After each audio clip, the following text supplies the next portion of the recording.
if someone for the first time kuulize Mila, what is your mission? My mission has always been to help as many people as I can. To help trainers waweze kuelewa how coaching works. Okay. Yeah. So, nikuulize, kati ya kuku ya kienyeji na broiler, difference ni nini? Difference is zero. Different marketing strategy. Hakuna difference. Acha siasa. Hakuna difference. Hakuna difference. Hakuna difference bro. Wacha nikwambie kitu. Kuku ni unasikia kuku ya kienyeji. Hakuna difference. Kuku ya broiler. Hakuna. Vis-a-vis mayai ya kienyeji na broiler. The same. The same shit. So that's the same 6 grams of protein. Yeah. So unajua kuku ya broiler tu kenye imefanywa wame speed up hiyo growth yake. Wame catalyze hiyo process.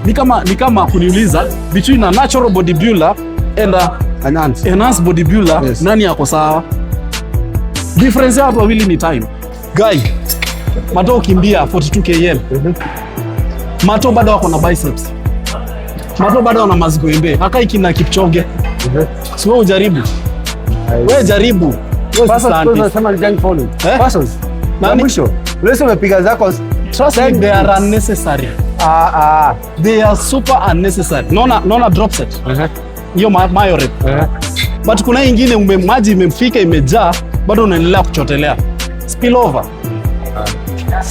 Angalia hata nani tulishinga mani wa strike hivyo. Nani hadi Handambo. Bro, tusiangalie recovery ya watu vile iko. And again, it doesn't mean he is the best of the best. Yes. No. We are giving example. Kwa sababu yeye anajua. Na yeye ana train na watu wenye washafika. Yeye tu ana scrutinize, anaona kanati kakuluza anakuja na title. Si achukue mtu from scratch, achukue jamaa amefanya hivyo. Anachukuanga watu wote wenye wako huko juu. Yeah. Mila. So honey, kuna vitu zingine anaona anafanya unnecessary. Ndio. 7 ndio 8 ndio 9 ndio 10. Pasos mzee, acha mzee nini? Failure bro.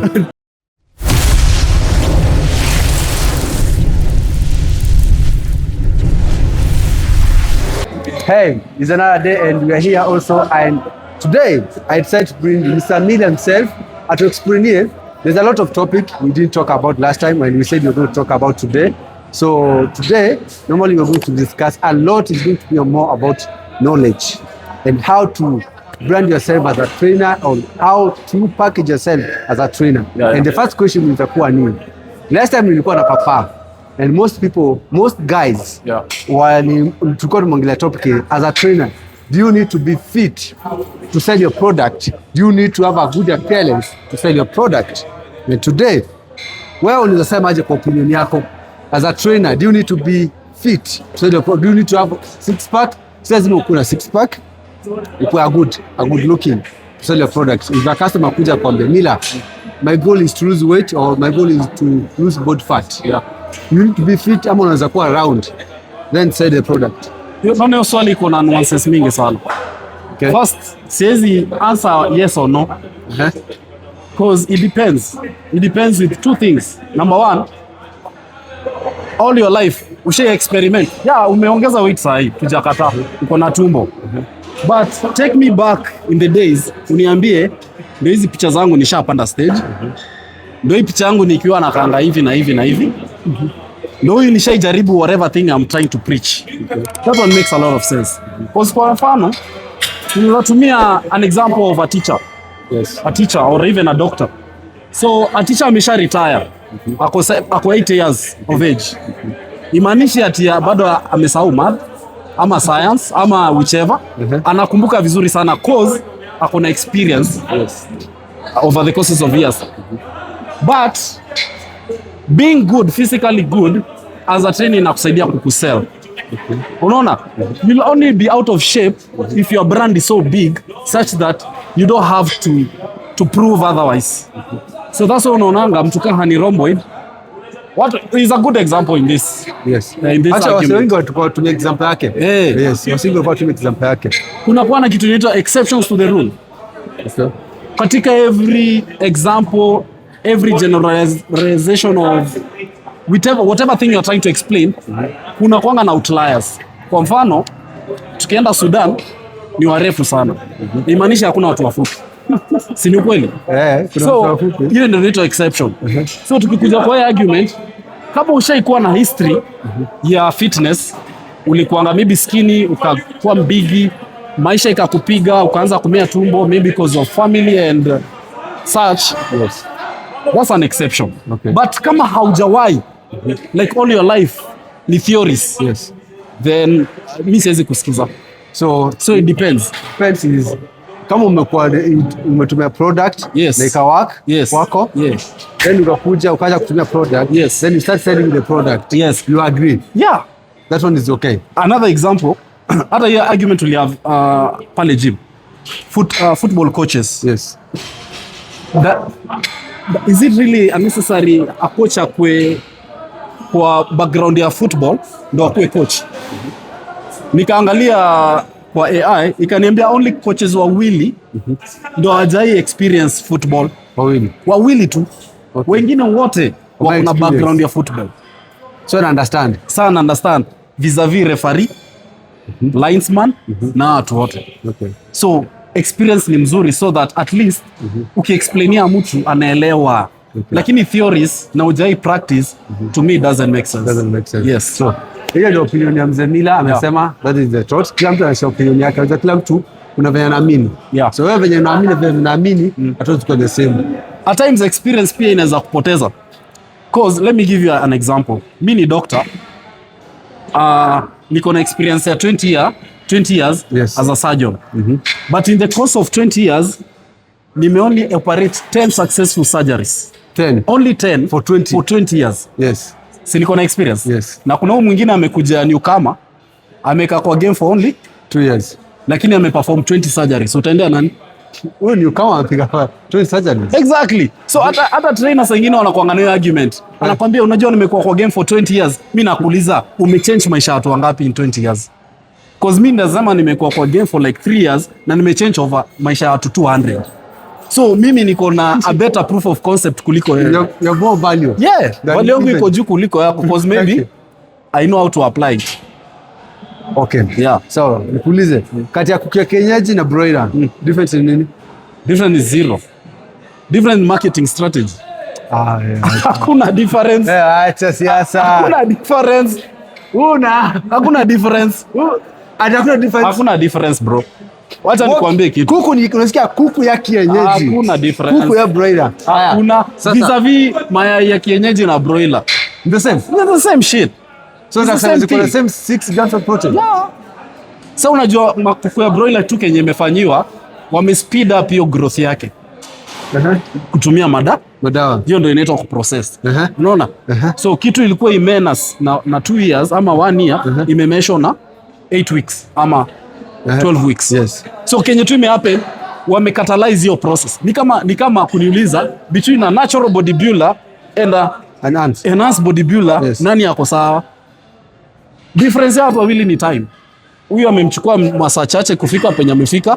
Huyu mwingine imemtake time kufika penye amefika. No, sasa unaweka hiyo mfano nje because angalia this ni kuku. Sawa. Kuku ya why unapatanga kuku ya kienyeji is more expensive than the broiler. Inaitwa consumerism my guy. Kuna kitu inaitwa consumerism. Like wamefeed a lot of gimmicks kuonyesha ni kitu ya maana kuliko kitu ya maana. Kuliko hii kitu kingine yenye tunasema si ya maana. Hata kwa drugs, kwa medicine, kuna generic na kuna original. Yes. Imaanisha ati generic haifanyi kazi kuliko original. It's a marketing strategy. Wanataka tu pesa. Si mimi nakwambia hakuna difference. Biashara. Ni biashara tu. Ni biashara. Juu unaona science ni poa. Science imetry kufocus na kitu inaitwa speed ama efficiency, not efficiency. Convenience. Sasa imetry kufocus on convenience and longevity. Convenience I mean instead of me kupanda kutumia lift stairs from ground floor to 12th floor, yes. Wacha nitumie lift. The end of the game ni kufika juu. Kufika nani anafika wa kwanza? Wewe uliamua kuenda na njia mrefu. Wewe enda na hiyo njia mrefu ama umeamua kuchukua the hardest path. Wewe endelea nayo. Nikaa kuniuliza kati ya gari ya manual na gari automatic gani mzuri? Doesn't make sense. Ama ukifanya hesabu na calculator na ufanye na biro bila calculator gani mzuri? It's all science. Traditions versus science. Okay. Yeah. Sioni difference. That is one thing actually was saying on for understand. Msana semanga mi spend broiler. Mi napenda kienyeji. Yes. Kienyeji kuna more benefit. Yes. Kukuza madawa. Yes. Yes. Unaona madawa. Unaona hii maji tunakunywa hii. Yes. Hiyo pia imepitia processing. Sijui kwa unajua hiyo. Nakonga Mbona usikunywe maji yenye umejiundia mwenyewe? Mbona utumie that process? Lazima ipitie hiyo purification process for you to drink it for your safety. Na hauta question hiyo maji. Tukienda kwa chakula hii tunakula every day. Yes. Chakula yote lazima umeweka sijui fertilizer, umeweka CN. Kuna vitu nyingi sana umefanyia hiyo chakula kwa shamba. Yes. Ndio ikigrow ikupee maximum yields. Na ikuwe na uzito pia. Ikuwe na uzito. Yes. Si ujaribu kukosa kufanya hiyo kitu science imekwambia. Kosa kuweka chakula yako mbolea ama fertilizer, kuweka CN na hizo vitu zote. Tuone utavuna vitu zinatoshana aje. Wewe kosa. So watu shida moja wanakuwa nao, wanapenda kucherry pick. Inaitwa cherry picking. Unachukua kitu inaendanisha na ideology yako na ile kitu inaendanisha na ideology yako unasema hii ni mbaya. Unaona? It's all about me. I think mambo ni matatu. It's either you're ignorant, you're lazy or stupid. It's either you're ignorant, you're lazy or you're stupid. Ignorance inamaanisha you didn't know anything about it but you're arguing. Kama saa hiyo story ya kienyeji versus broiler, traditions versus science na hizo vitu zote. You're arguing based on ignorance. Aujui. You don't understand. In fact, una argue based on hearsays. Au watu kama wakiargue unasikianga wanasema nilisikia. Huwezi argue na nilisikia. Si ati najua. Waulize wa kuprovia otherwise. Wa substantiate what they are trying to say. Watashindwa. Watakwambia nilisikia. So just because ulisikia, it doesn't mean that is the truth. In fact, it could be the truth, but it's not factual. You know there's a difference between truth and facts. Factual. Okay. Truth in your opinion. Yes. Facts ni kitu iko na evidence, imekuwa tried and tested. Okay. Unaona, like 1 + 1 is 2. You can't argue with that. That's a fact. Yes. Unaona? But I can come with mine and say no, 1 + 1 is 11. But to prove how 1 + 1 is 11. Hapo. Let's talk about food. Yeah. Ugali ni mbaya? Ugali si mbaya. Oh no. In fact, hakuna chakula mzuri na mbaya. Let me say that. Hakuna chakula mzuri na mbaya. Hata pizza ni poa. Hata chipo ni poa. Inaenda na how much are you consuming it. It's all about the poison is always in the consumption. On how much are you taking. Why you find trainers they say don't eat this. Hii weka kando, eat this. It could be maybe wanataka maximum benefit from this. For instance, trainers atakwambia mimi nikiprep, mimi siwezi prep na kamande. So we don't talk about prep, we're talking about common mwananchi. Anaambiwa aje? Let's say utoe most msemanga usikule mayai 10. Ukule mayai 3. Yes. Mayai 10 itakuharibu. Unaona hiyo argument iko weak. Hautasema mayai 10 itakuharibu. Lazima unipe a scientific reason as to why I'm not supposed to eat mayai 10. Juu sasa wewe ukiambiwa sasa ni mtihani, hiyo ni question imekuwa kwa set kwa exams. Okay. Umesema mayai 10 itakuharibu. Do you think utapata any score? Because you haven't explained anything. Unafaa uniexplainie mayai 10 itaniharibu aje. Alafu sasa unipe reasons zako. But again to come back to your point ni naweza sema kukula mayai 10 atago I make sense. Why? Because mbona ukule mayai 10? Si uzi spread out. Nika kunywa maji kunywa lita 7 ya maji mara moja. I make sense. Because the next minute naona tu una visit the washroom. So mayai 10 kukula atago maybe utashindwa kukula yote. Utakuwa uncomfortable. Itakupea maybe digestion issues. Unaona? So instead anza na maybe useme nitakula 3 asubuhi, 3 mchana, 4 jioni. You see that ina make a lot of sense. But hakuna mahali nimesema mayai 10 ni mbaya unless uko na some underlying problems. Like maybe your kidney iko na shida. You know, if you have some kidney issues, too much protein is bad. But if your kidneys are fine, you can eat protein as much as you want. Because mwili yako haijui how much. Unajua ukikula protein mwili haijui kiasi gani. Mwili inaweza break down protein haraka sana my friend. Mwili inaenda tu ni protein gani umekaa. Sasa niseme nimekula eggs. Yes. Mimi mtu naenda gym niko na muscles zama wewe. Sasa nikupe mayai 6. By the time 2 hours inaisha unasikia njaa mbaya sana. Cause just haraka. Mwili inaikuwa broken down quickly because your body needs it. Wewe mwili yako na mtu wa kawaida si same. Ni kama V8 na Toyota Demio. I mean, kuna kwa Toyota Demio. Mazda Demio. Haiwezi consume the same. Unaona?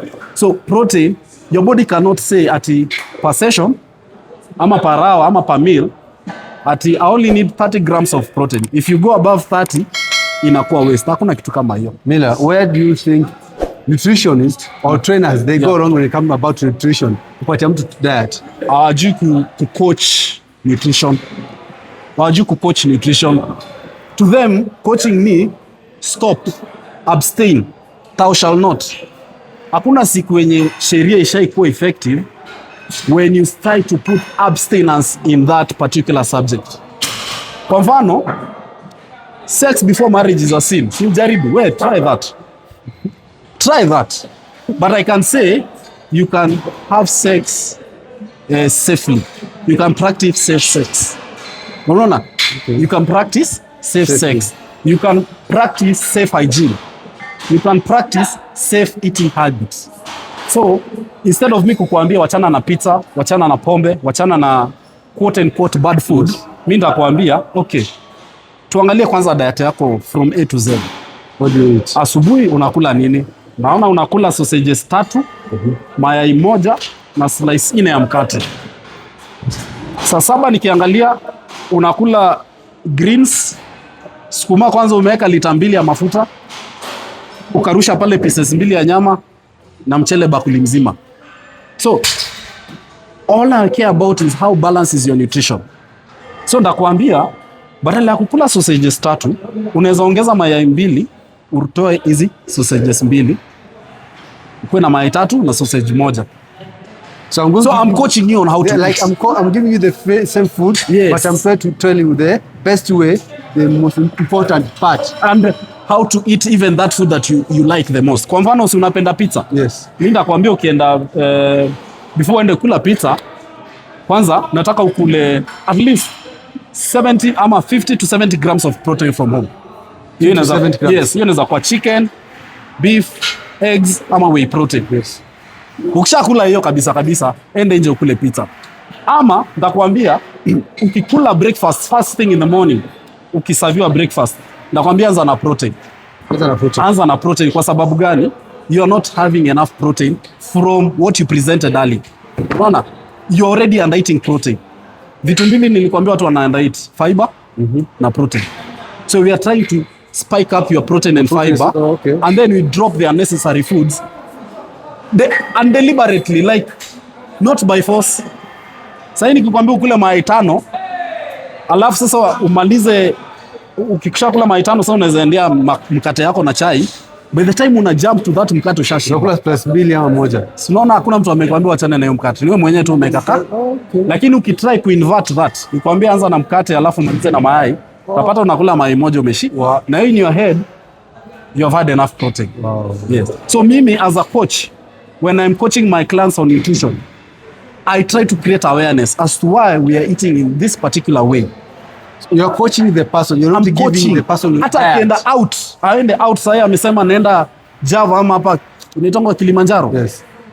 Ambapo ukifika Kilimanjaro lazima first ujue before uende huko ni nini unataka kukula. You have to know what exactly you have to know what you're going to eat. Because nikikupresentia hivi menu utakuwa confused. Utaanza ku make wrong choices. So umefika Kilimanjaro, waiter amekuja akakuuliza utakula nini? Akasema anataka biriani na maybe some kachumbari, si ndio? Yes. Ndamwambia atakuuliza tena swali lingine, na utakunywa nini in the meantime? Yes. Si mtu ataitisha maybe cocktail ama juice. Yes. Ama soda. Nakwambia usiitishe soda. Na kama ni soda itisha Coke Zero. Kama una Coke Zero, kunywa maji. Because the moment umekunywa ile Ya kwa sukari. Ile nini? No, the moment umekunywa juo. Yes. Hiyo cocktail yao. Then shake It's not like it's bad. Yes. It's just that it's unnecessary. You know, say already you are overeating carbs ama starch. You're not having enough protein. You're not having enough protein. Sasa sisi tunataka ku create a good environment ya protein kwanza. Unaona? Sawa, wewe itisha koki yako 0 ama maji. Ukiongojea ile chakula yako hii. Chakula ikiletwa hivi, kula nyama kwanza. Na hiyo kachumbari. Maliza. Finish with the rice. Okay, why mnashinda kusema protein? What is the importance of protein? Because protein sasa ndo baba yao when it comes to fat loss, when it comes to building muscle, when it comes to recomposition, when it comes to recovery, when it comes to just getting to your goals. Angalia kama sahi ukitaka tu kugain weight virahisi. Kugain weight. Yes. Kula less protein, more carbs. Kwa mfano, sema hawa Somali hapa. Yes. Most of them are struggling to put on weight. Yes. Sitamwambia kule protein mingi. Because protein mingi pia, unajua protein nilikwambia ijistore. Inajazika haraka kwa tumbo. Hii inatumika na hiyo ikishatumika ni hivyo. Protein ya jana huwezi tumia leo. Unaona? Yeah, jana imeenda kiasi. Jana nilikula 100 grams of protein. Hiyo kitu unaonanga watu ati unajua jana nilikula mayai mingi sana. Leo nimeona sitakula. Woi, hiyo mayai ilishaisha. Ilikuwa jana. Hiyo ilikuwa ya jana. Sasa leo is a new day. Niambie sitakula mayai, nitakula kitu kingine. But not to skip protein. In fact, the worst thing you can do is to skip protein. But back to your question on poteza watu. Mbona tunaambia watu wakule protein? Cause protein number one is stored kama fat. So no matter the quantity you are having, it's very hard for your body to store protein kama fat. Meaning, utakuwa umeshiba, at the same time una lose weight because haikuwa stored. Unaona? Number two, utasikia njaa when you're on a deficit. Utasikia njaa on your deficit. Na kama hujazoea kula protein mingi, the moment nimekuintroduce kwa hizi higher numbers kama 150 grams, 200 grams to 60 grams of protein, utaniambia coach, ile chakula nilikula asubuhi mpaka saa hii hata sisikii njaa. Ile chakula nilikula asubuhi mpaka saa hii sisikii njaa. Ukiangalia saa hii tunaongelea saa 9. Na ni asubuhi nilikula. Na alikula asubuhi 7 am. What does that tell you? Already asha create a deficit. Because hiyo masaa alikuwa akule kitu kingine ufala. Maybe alikuwa adandika juo ama ka chips, ka kitu tuka ujinga sana. Yes. Ka dopamine food, yeah? Yes. Lakini courtesy of protein ile alikula asubuhi mshikilia. So tunasemanga how you ate in the morning will predict how your day gonna be like. So your first meal is more important. It is the most important meal of the day. Na mtu anaweza kuja kuargue na mimi hii. Your first meal is the most important meal of the day. Why I don't care what Americans. Najua Americans wanaweza disagree na mimi. Lakini lazima akuje anipe reason as to why disagree na mimi. Why not your second meal? What do you mean second meal? Yes. So, you think you skip the first meal? No, I have already eaten the first meal. Let's say nimekula vitu zangu kama ndoma, na mayai ngapi? Mayai mbili niseme. No, normally wase kawaida wanagonga usipitishe mbili. Sasa unajua starch itself is a feel good food. Ni chakula yenye inakufanya usikie fit. Anytime you have starch, unatokanga ukismile. Na 9 times out of 10, hiyo starch yenye unapenda inakuwa digested quick. You know, digestion of carbs ama starch inaanzia kwa mdomo. Haijafika hata kwa tumbo, ushasikia njaa. That's why mimi nilikula rice in the morning na sasa niko njaa vibaya sana. Why? Because the type of carb I went for, I reached for, iko very simple, without fiber. Meaning, in 2 hours, in 3 hours, broken down, feeling hungry, I'm going for another easily accessible food. Maybe nitaendea maybe ugali na kitu ingine. Ama mkate, ama crepes, ama snacks. Zote ziko kategori moja. Unaona? So, that's why I'm saying, the first meal, not just fast, even the type of meal you had in the morning ina matter sana. Your first food ile unaweka kwa meza asubuhi ina matter sana mno. Na ukiona it doesn't matter is because I told the guys it's because your sleep is poor. And furthermore, ukiona mtu mwenye anakuambia kulangi asubuhi, mili yake ya kwanza inaanza saa 7 ama saa 6, utapata anapenda kusnack sana. Okay. Wao wanasema mimi siwezi kula chakula asubuhi. Eh. Ni mtu anapenda kusnack sana. Anapenda kusnack sana hapa katikati hapa. Na ukimuuliza ajui. Najua ajui ana snack. Maybe amekula Big G. Maybe amekula Big G yeah. snack. Maybe amekula njugu. Maybe amekula crips. Okay. Amekula yani kitu yenyewe inamshibisha tu dakika 2 after na anasikia njaa. Cause watu wanaamini crips, njugu, you know, hizo snacks. Kwao wanaona si food. Food kwao ni rice, mkate, nyama, si ndio? Na ugali. But at the end of the day, inachangia to your overall calories. Ni kama saa hii, si uko na pesa? Yes. Lakini haujui vile pesa yako inakuwa distributed. But across the day or alongside hiyo siku, umebuy ka sweet pale, unaona? Umetipu mtu 50 bob, umeweka credit. Because in your head, pesa ni transport, bills, na kubuy chakula like real food. Hizi zingine hapa katikati unaona si pesa, si ndio? At the end of the month umesota. Ukienda kwa financial advisor atakwambia tukae chini tuone vile unatumia pesa yako. Tuanze kuhesabu from morning to evening how you've been expending your money from your wallet, simu. How much of this? Anakuja kugundua transactions. Kwanza hiyo transaction hiyo. Yes. Ukishafanya hesabu yote unakuja kugundua fuck. Kumbe per day naweza kuwa nimespend like 1500 na siju, 500 na siju, 100. Okay, compound in a course of 1 year. Angalia how much money you have spent. You get what I mean? Yes. So that is exactly how food works. Ati umekula njugu, naambia njugu si healthy. Njugu is healthy. But look at how dense the njugu is. Like the amount of calorie that njugu has. Anakwambia juice, kwani juice ni mbaya? Juice ati si mbaya, but haikushibishi. So mimi waambia mtu instead of kukunywa juice, hiyo fruit ya hiyo juice, maybe ni mango, enda ununue mango. Juice hii nikikupea 5 apples, 5. Yes. Nikwambie tafuna, utashinda kumaliza. Huwezi maliza. But nikisqueeze 5 mangoes, 5 apples kwa glass, utamaliza. Okay, so today is going to be more about lesson, like I said before, and a lot of things. Also, these are things about how to manage event. Yeah. Most important thing, unapatanga event zinaanza, then zinakufa haraka. And also, as a trainer, how to, you also tuliongelea topic last time kidogo, how to maintain your client. Yeah. So is going to be a lot. And leo tunafanya nini mzee? Leo tumesema posterior, back and hamstrings. Back and hamstring. Yeah. So we're going to do back and hamstring, and stay tuned. And also don't forget subscribe. Kama uja subscribe, please do so because uta miss a lot. Usikose. See you.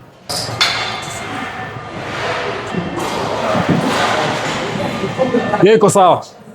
Iko sawa? Umeweka ngapi? Nitaanza na hiyo 55. 55.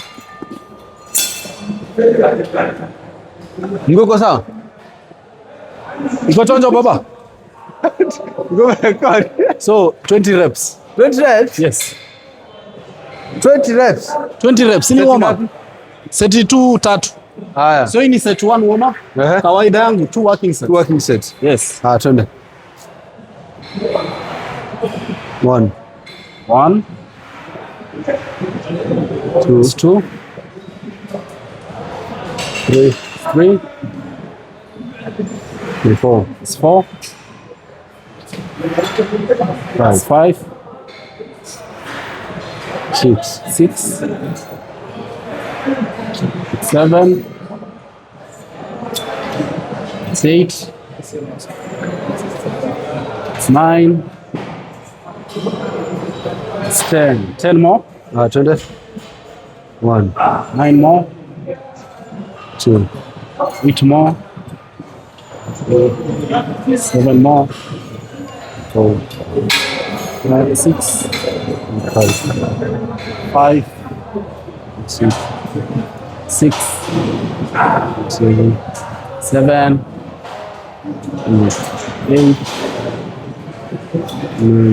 9 10. Good.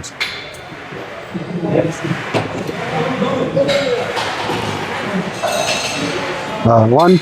It's 1. 2. It's 2. It's 3. 4. That's 5. It's 6. It's 7. That's 8. It's 9. That's 10. Tunde 10 more. 1,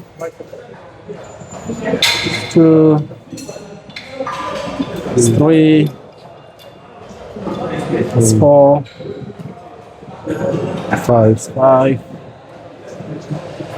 6, 7, 8. That's 8. It's 9.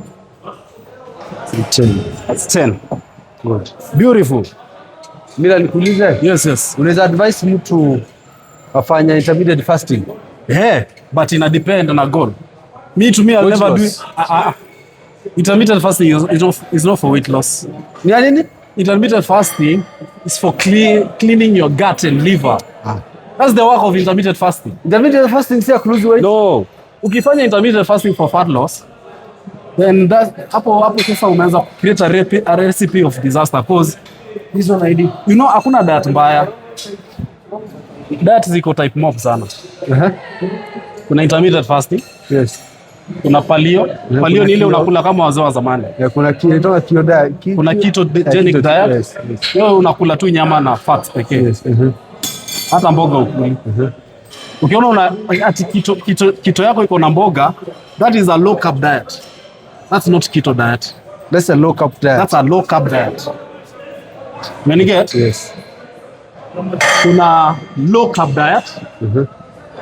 Kuna flexible diet. Flexible diet hakuna chakula unabagua. Hapana, unachagua chakula yoyote but unakula point. Una balance. Yes. Kuna gani ingine? Kuna Mediterranean. Mediterranean inakwanga ile unakula ni kama seafood, vegetables and fruits. That's actually they claim that is the best diet. Yo. Mediterranean. So when you are talking calories, there are 3 types of restricting your calories. 3. Time restrictive eating, intermittent fasting. Intermittent fasting. Time restrictive eating. For example, intermittent fasting. So that's why you forced. That's 12 to 16 hours. 16, 14. Yes. You get time restrictive.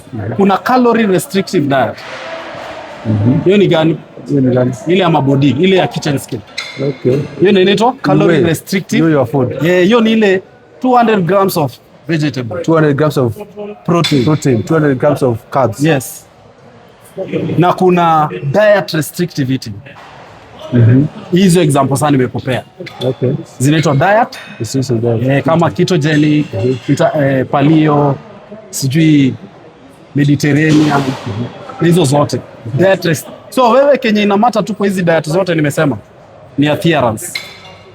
Adherence ni hii kitu umechagua uko sure baki nayo hadi ukufe. Utasustain nayo. Utai-sustain hadi death do you part. If your answer is no, then that's not a good diet. Aje sasa. Because if you stop doing what that diet inasema, you can easily put on weight. So most people they say, I'm going to do intermittent fasting for this period.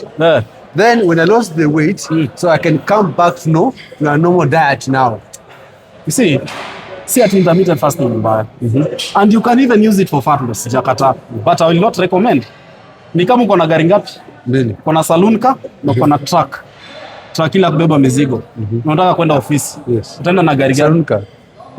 Ati hawezi enda na truck. Maybe unataka kuhamisha vitu. Yes. So question is, why are you picking that diet? If I'm doing intermittent fasting, I'll purposely do it for my gut health and my liver health. Hizo mbili. Nikishafix hizo vitu mbili. Not weight loss. By product itakuwa weight loss, of course. Ita lose weight. But am I doing it because I want to lose weight? I'm doing it because I want to fix my gut and my liver, right? But as a byproduct, ika contribute to fat loss. Nikisha fix liver yangu na gut, narudi kwa flexible diet. Flexible diet sasa, nakwambia leta kitchen scale, tuanze kupima so that ile weight isirudi. Unaona? Tuanze kupima tuone tunafaa tukule 200 grams of this. Yes. Tunafaa tukule 300 grams of protein maybe. and maybe 70 grams of fat. Tukishajua kupima, tufanye kama 1 month, from there unaweza guess. Because ushapima, umepima for 1 month. So unaweza angalia hivi ugali useme hapana. Hii ni kama 50 grams. Sasa hawafanyangi hivyo. Wewe ume lose 20 kgs. Sasa unadhani sasa you can go back to your old habits. Hiyo weight inarudi mara ngapi? So mara double. You can use intermittent fasting for weight loss. Then after there, you start weighing your food. Yes. You start weighing your food so that you get your new calorie maintenance. So don't just come and jump. Seme. No. You know, actually makosa watu wengi hufanya wakifanya hizi zinaitwa restrictive eating. Whereby umesema from leo sitai kunywa pombe. Ati nimeacha sukari. Sitai kula chipo. 2 years later ama hata 1 year. Nasikia mtu alikwambia, sijui nilienda Rurashio, sijui niliendanga birthday ya mtu. Hapo ndo walianza kuharibu hiyo diet. Nilikuwa na familia sasa unaona si familia. Ati unajua nilibaia watoto wangu snacks, ikabidi nimeonja kidogo. Si hivyo ndo inaanzanga. So, not for fat loss. But you can use intermittent fasting for fat loss, then come back, start weighing your food. Yes. You the point what you understand. You can do that. You can do that. Yes. Hata nyinyi Waislamu mnafaa mna take advantage of hizo za Ramadhan. Unfortunately, mnaifanyanga vibaya. How? Sasa si nyinyi mnakula everything and anything because mna fast. That's why mtu mwingine ametoka ku fast for 30 days from Ramadan. Yes. Anakaa tu the same after 30 days. Na anakulanga 1 meal a day. It's because hata kwa hiyo 1 meal a day hajakuwa akikula quality food. Hajakuwa akikula enough protein. Hajakuwa akikula good starch. Alikuwa akikula pasta, anjera, biryani. Utapata there's no enough protein, there's no vegetables, there's no fiber, there's no vegetables. Na anakula tu kushiba. Because anajua kuna sijui ni 14 hours ya kufast. Billion. Turn one. Let's go 2. Give me 3. 4. 5. 6. 7. Pole. 8. 9. Give me 10. 11. 12. 13. 14. 15. 16. Fika 17. 18. Fika hapo. Nataka hapo. 19. One more. Switch.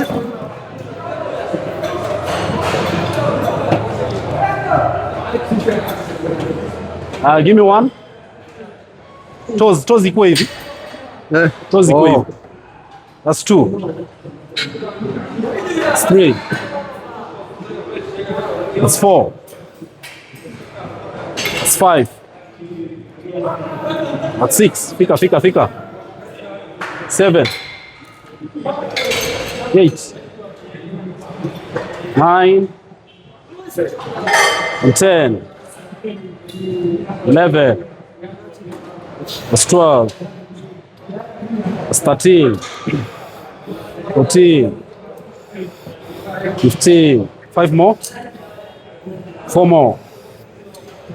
3 more. 2 more. Na mwisho.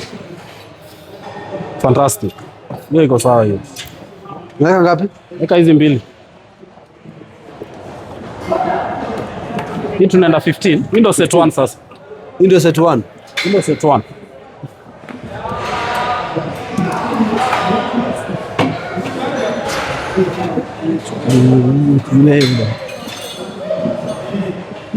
One.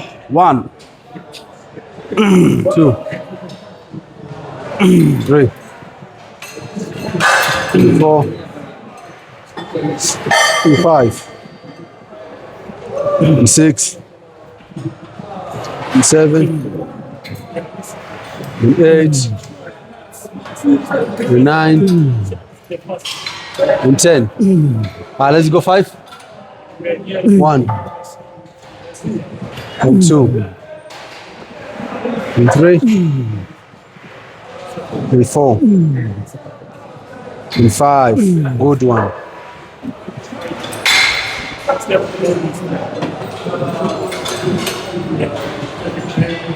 1, 2, 3, in 4, in 5,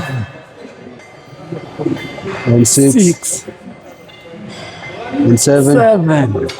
Strong, let's go. 8, 9, 10. Let's go. 5. 1, 2, 3, 4, and 5. Good. Wow. Good. Mila, yes. Ulize. For someone amanza weight loss journey. Yes. Ako very good everything and I follow. How many kg nafaa lose per week? 0.5. 0.5? Yeah. Why not 1 kg? Hiyo ni unsustainable. How? Because kwanza inamaanisha unakula chakula kidogo sana. Sasa unajua, let's say for instance uko 100 kgs. Yes. Ngoja uko 100 kgs na mbona unakula chakula mingi sana. Huwezi kuwa 100 kg bure. Unless unaenda gym classes. So nikikutoa kwa hiyo 100 kgs, niseme ati you want to lose 1 kg per month. Those are 4 kgs per week. Yes. Those are 4 kgs per month. Yes. Unaona hii chakula unakula hii, itabidi tuinyonge na calories kama 700 hivi. Ade. Hiyo ni mingi. 700. Ndio lose 1 kg imagine. Ade. Eh. Ni nyonge like maybe unakula 2000 calories, ndio? Yes. Itabidi ukule 1300 calories. Ade. Hiyo ni chakula kidogo sana. So utateseka sana kwa hiyo journey. How many meals unafaa have? It doesn't matter. Juu unajua kama uni mtu maybe amezoea kula 2 meals a day. Yes. Siwezi mwambia kula 3 meals a day. Tamwambia tu meal 1, wacha maybe venye nili explain initially. Yes. Maybe meal 1 anakula vibaya. My goal is to improve one thing at a time. Wacha to improve meal 1. Meal 1 tukiona umeanza kushikanisha rada, twende meal 2. Ikiwezekana meal 3 pia. So me even when I'm coaching my clients, I tell them we change one variable at a time.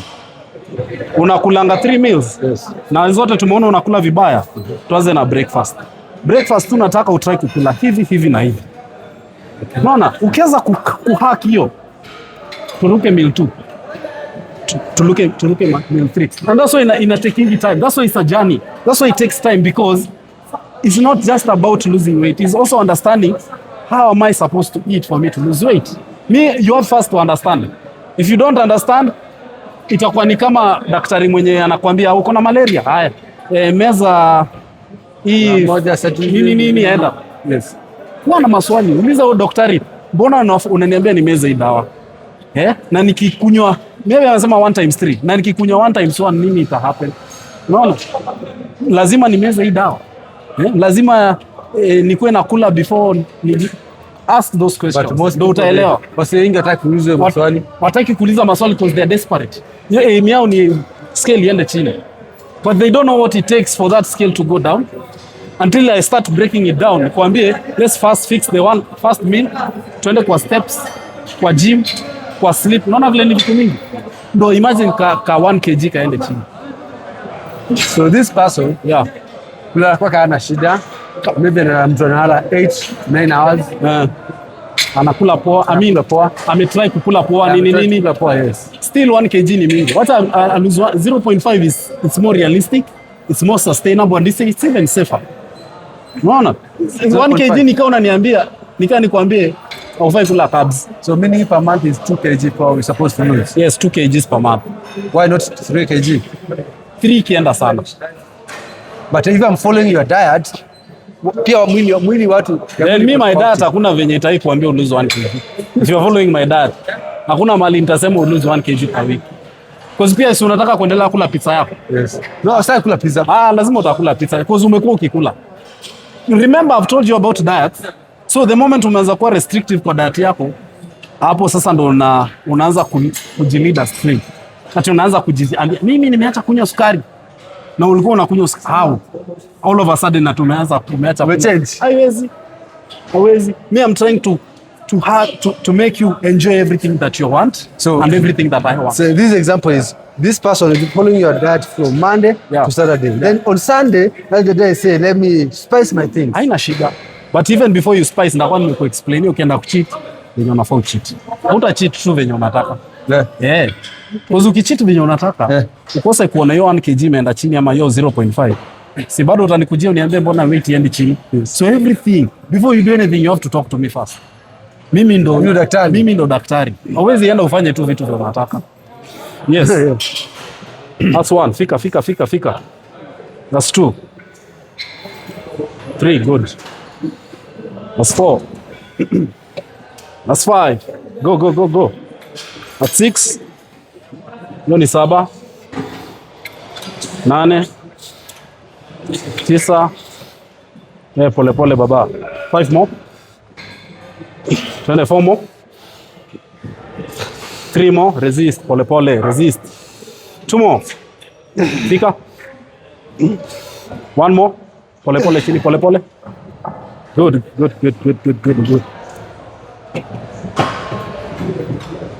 Now go. 21. Give me 2. 3. 4. 5. 6. 7. 8. 9.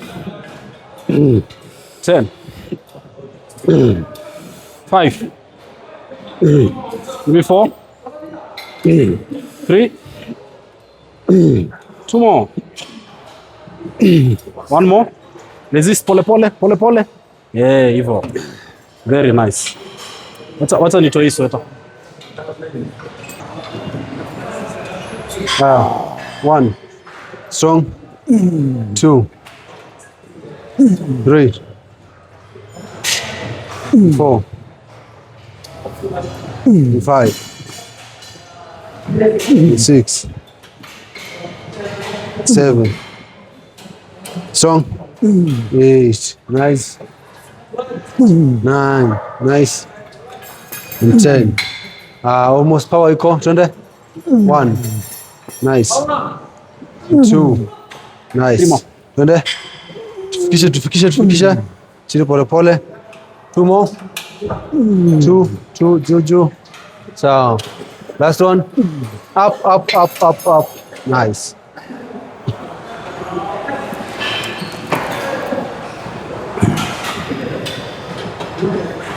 One, 2, 3, and 4, and 5, and 6, and 7, and 8, 9, and 10. 1, 2, 3, strong. 4, up, 4. Na mwisho up. Sawa. Oh my God. Next one.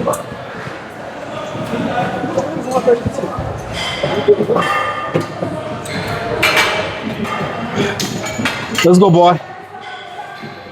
Fika. 2, 3, 4, 5. Let's go. 6. Pole chini. Twende. Fika. 9. Haka wewe. Mwisho. Sawa, change. Let's go, boy. Let's go. 1. Give me 2. Give me 3, 4. Let's go 5. Fika juu.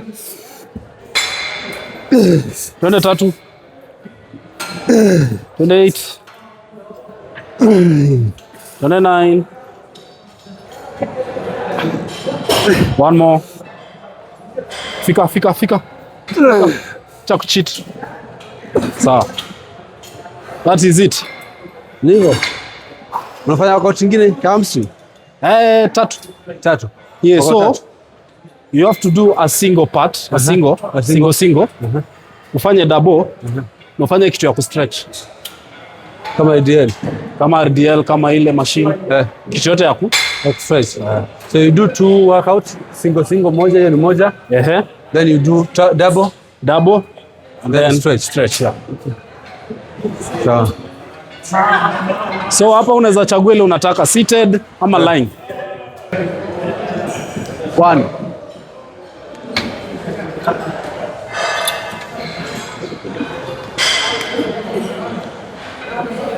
Twende. 3. Twende. 4. Twende. 6. And 7. 8. I got it. Niko nayo. 8. Uko 9? Yeah. You're 10. 1. 2. And 3. Oh my God. And 1 more. 5. Good. What? Ni mbaya. Good. That's 1. That's 2. That's 3. That's 4.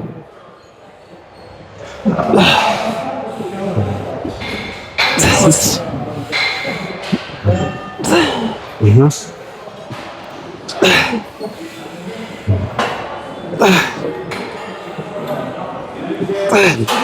Five more. 5 more. 5.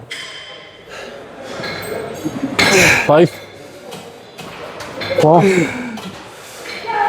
2 more. 1 more.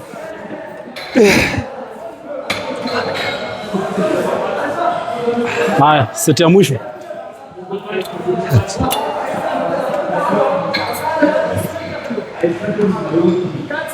Kini sport tumia usitumie mguu. Ndasikia nikaa anatumia mguu moja sana. Haya, twende.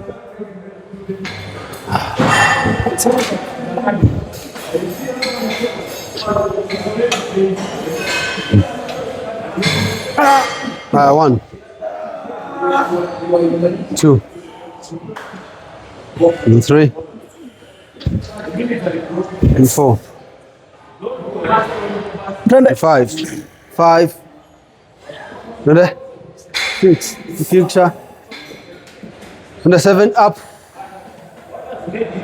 8 up. 9 up. Imetosha. Sasa fika 8 aje? Mbona kufika 10? Ingeweza. That was my failure point. Hiyo ndio failure. Hiyo ndio failure kwangu hiyo. Dale baba.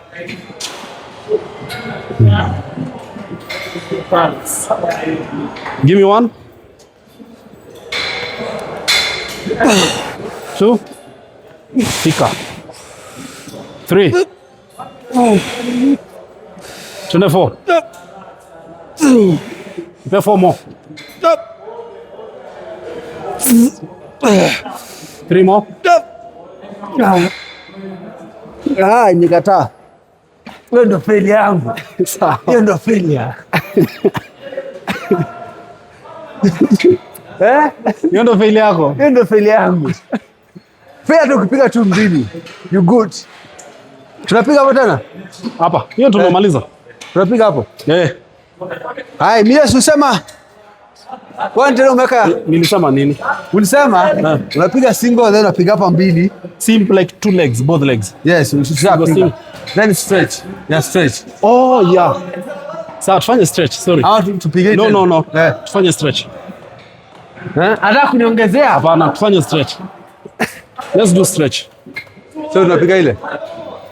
Tufanye dumbbell ama barbell? Unataka gani? Piga dumbbell. Dumbbell? Sawa. Ngapi? Ama tufanye ile machine. Hiyo machine ilinifurahisha sana. Sasa tupige machine. Tufanye hiyo machine hiyo.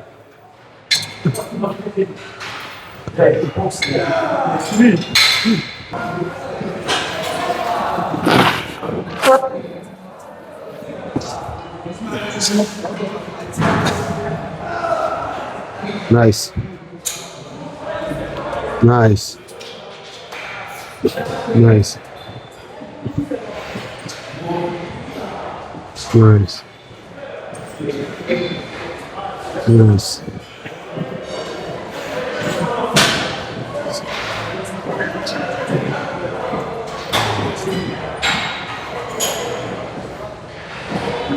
Nice. Nice.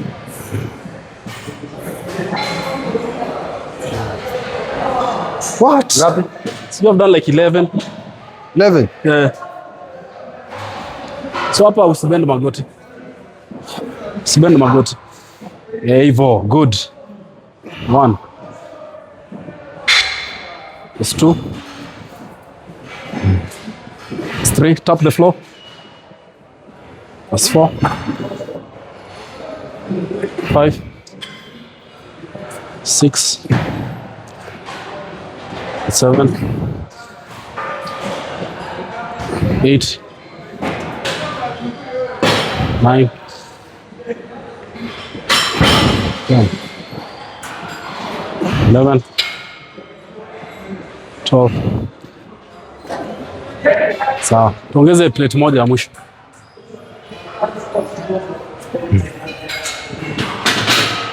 Naona ziko hapa. Niaje baba? Nachukua hii tu.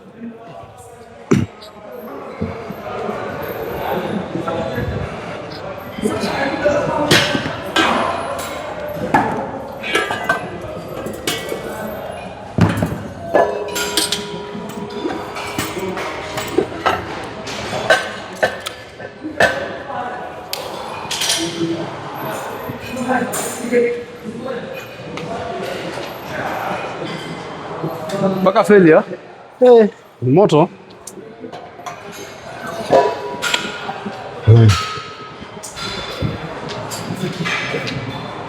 Twende.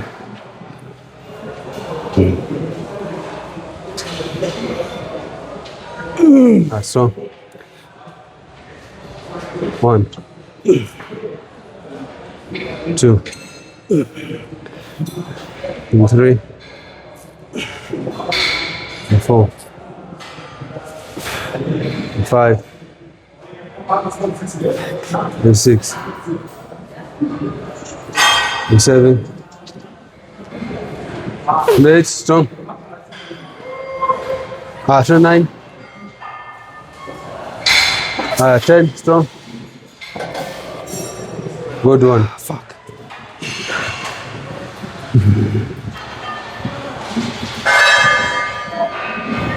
Strong. Strong, strong. Let's go. 1.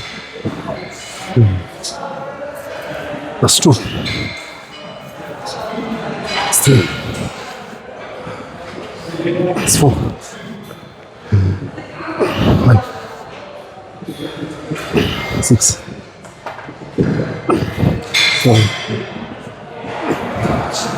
8. 9. 10. Unasikia aje? Si ni moto? Sana.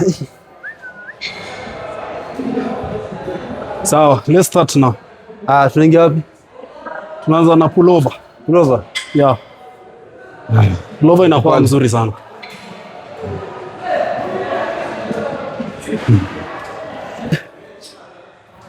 Oh boy. So unaona mimi wasishikanishi quads na hamstring. Hivyo ndo mimi upiga. Separate. So vile nimezi sasa leo nisikia hamstring. Ndo maximize on it. So naona unafanya hamstring once ama twice? Twice. Twice. Everything I do twice a week. Every body part unafanya twice. Yeah. Leo si follow program yangu. Yeah, leo na follow hapa. Oh. Back and hamstring. Okay. Pay kitu. Chana naye. One. Two. Stretch kabisa. Stretch. 3. Stretch kabisa. 4. 5. 6. 7. 7. 8. 9. 10. Mingi. 1. So, 2. 3. 4. 5. Chukua hichi. Sidia. Iko sawa? Wakati unafanya hii stuff, una pull na elbows. Sio na hapa. Na elbows. Hii ndio inasukuma hivi. That's why kuna hii. Oh. Okay. Tuende. Tumia elbows. Tuende. Hivyo. 1. It's 2. It's 3. It's 4. Hiyo ndo 4. Tuende 5. 6. 7. 8. 9. 10. 11. 12. 13. 14. And 15. Sawa. Na ngapi? Mbili tena. Mbili.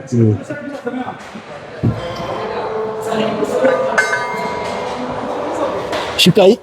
Na hiyo.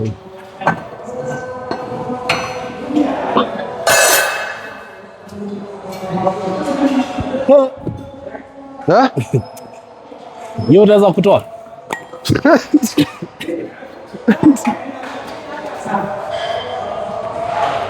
Sura ni shida.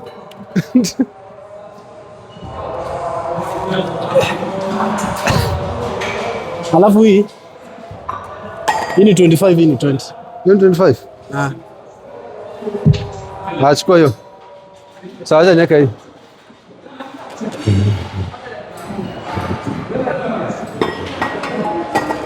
Hivyo. So, ndo set 1. Set 1. Reps mingi. Tunanipa mingi. Nipa mingi. 1. 2. 3. Nice. And 4. 5. 6. 7. 8. Nipa mingi. 9. 10. Nipa tano. 1. 2. Mingi. 2. 3. 4. Na mwisho hold hapo. 1, 2, 3, 4, 5. Ni mbaya.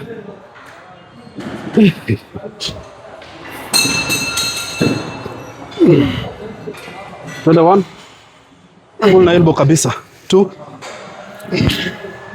Give me 3. 4. 5.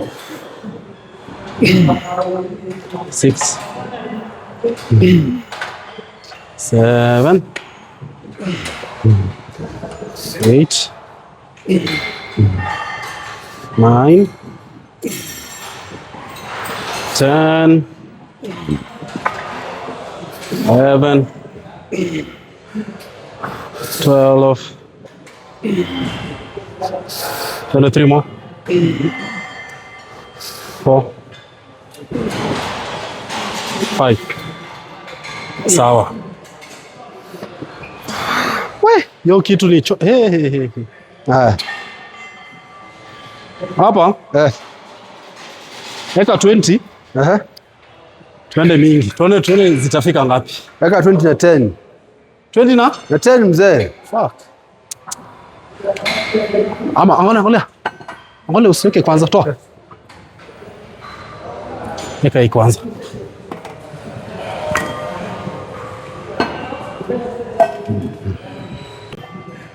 Karibu kumaliza. Kuchokesha akili. Na twende. Naona unaweka mguu hapa. Kumbe hilo siri. Twende brother. Twende 1 2 3. Twende 1. Wacha mchezo. Twende 1. Twende 2. Vuta weight. Twende 3. Vuta. Come on. Twende 4. Vuta.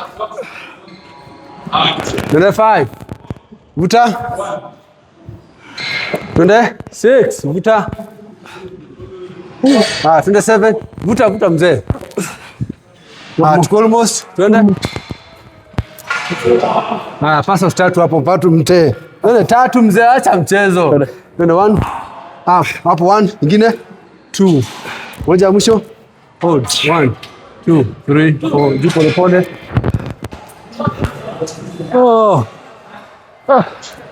Hey.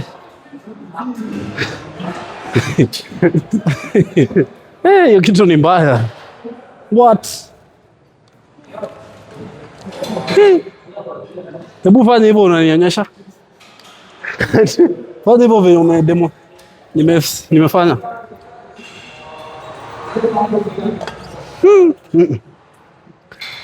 It's bad.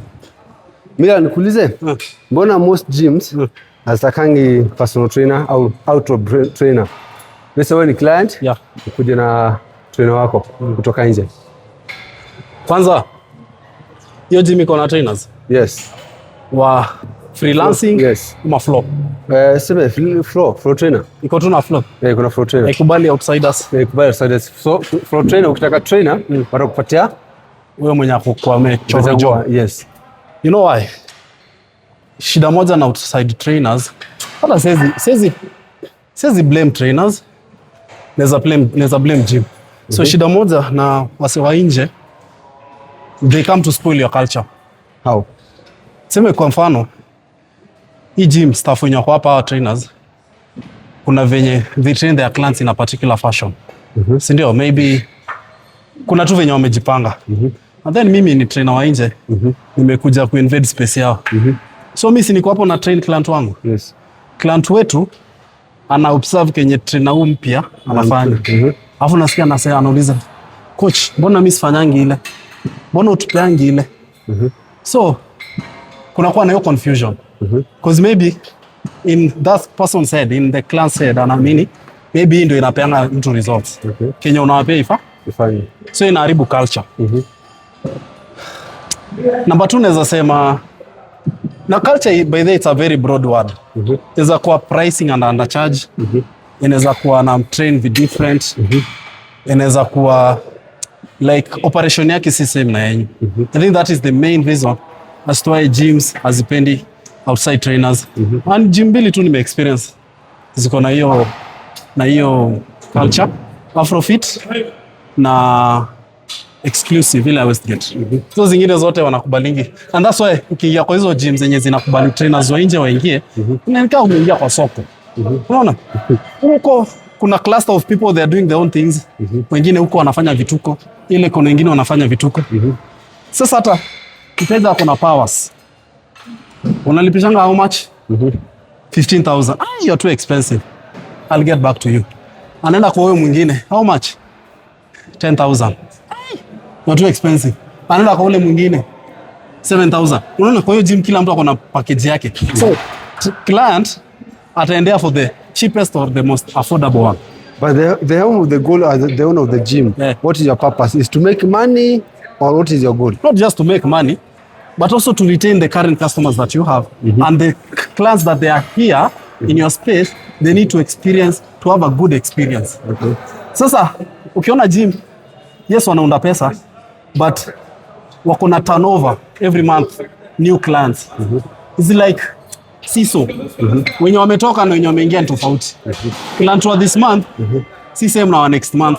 So kuna replacement na poor retention. Okay. So the point inakuwa ni hapa hivi, the whole point of that is about you as a trainer or as a client. Yes. Me, my trainer, me train for a long time, trainer yangu ni Mila. Yes. Na yeye afanye kwa gym. Yes. But nitaka kuja nitrainishe kwa gym because hapa ndo nimehamia. So mta strict yeye asikuja hapa hivi. Meaning you as the owner uta lose client. Yeah. Sometimes you need a pain in the ass. Sometimes you have to outweigh options. Unaangalia ni option gani ina make sense.